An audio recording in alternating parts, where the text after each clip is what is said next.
Khallikote NAC अंतर्गत 11 number ward councillor Narayan बारी नुआ फासला स्थित घरे बसी तांको सान भाई कान्हा बारी हॉकी स्टिक रे पिटिले। घर आगरे 2 राउंड फांका गुली चलाइले। यह पूर्वरु तुटागां छकरे थिबा तांको दुकान सम्मुखरे 1 राउंड फांका गुली चालना करी लोकंको भयभीत करिथिले। एमिति आतंक सृष्टि करिसेंती अजणा युवक। दुर्बृत्तंक माड़े आहत होइथिबा कान्हा बारी कहवा अनुसायी गतकाली तांको गोटिए अजणा व्यक्ति फोन कॉल करी जीवनरु मारी देबाकू धमक देइथला। ए संपर्क रे से खलिकोट थाना रे अभियोग करथिले। परवर्ती समय रे से यह जानिपारी थानारू अभियोग प्रत्याहार करबा पई मध्य धमक देइथिले। तेबे राति रे एक कार जोगे 4 जण युवक हठात तोटगां छकरे थिबा काउंसिलर नारायण बारी दुकान सम्मुखरे पहुंची गोटिए राउंड फांका गुली चालना करी लोकंको भयभीत करथिले। सेठारु नुआ फासुला स्थित घरे पहुंची संपृक्त युवक माने काउंसिलर सान भाई कान्हा बारी हॉकी स्टिक रे निस्तुक माड़ मारिथिले।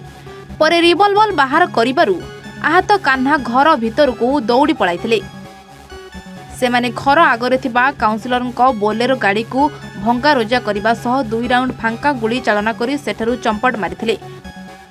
खबर पाई खलिकोट थाना एसआई प्रार्थ प्रतिम देवता पुलिस टीम सह घटनास्थल रे पहुंची तदंत आरंभ करिसेंती।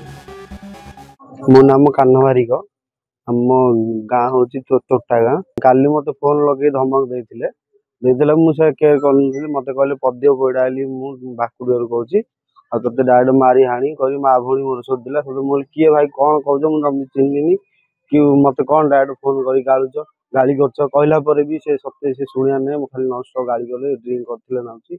संध्या बेले ले मु से पिंढार बसथिले फेंडा स्टैंड फेंडा लगेइरी मोबाइल चलाउथिले यूट्यूब चलाउथिले देखुथिले। आ मो पाखे थिला हमर छोट छोट पिला दिनडा थिले थिला परे तांके सडन भितरु पळे आसिले। मो पाखु आसिला आडू तांगा एडू सब काले पछु हॉकी स्टिक दीटा आ जण इटा दीटा धरची आ कोन काले मोर आसे ध्यान होला काडी तो सब मो पाखु ठिया हे बोले मते बाडे देले। एडी हॉकी स्टिक रे दीटा हॉकी स्टिक बाडे बाडे भांगी गला दीटा आ पत्थरटा धइ देले मते छेचेल गला मु धाई पळेली गला आडू से मोर गोडुटा बाजी गला। हाँ गुली हेले फुटेले मु जे धाई पळेली मु गुली मारिएली मते काडुथिले काडला परे मु धाई पळेली गला। नारायण बारी को तोटा गाँ 11 नंबर काउंसिलर। एक्चुअली सर काली मो सान भाई की फोन आसिला अचानक गोटे अन्य नंबर आसला जोटा आम किसी जानिनु से विषय से फोन आसिक डायरेक्ट धमक देले ते मारिदेबू एमती कलु विभिन्न प्रकार गाड़ी गलोज कले।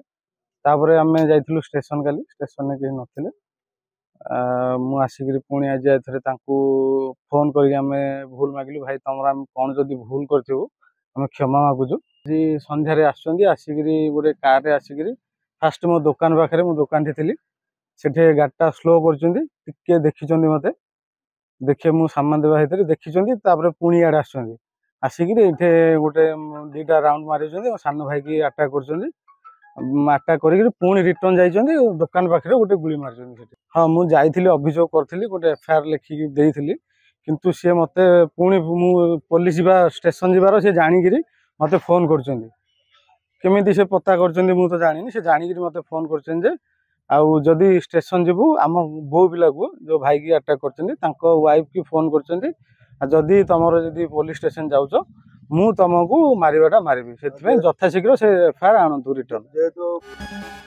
गंजामरू जगन्नाथ साहू रिपोर्ट ए1 ओडिशा।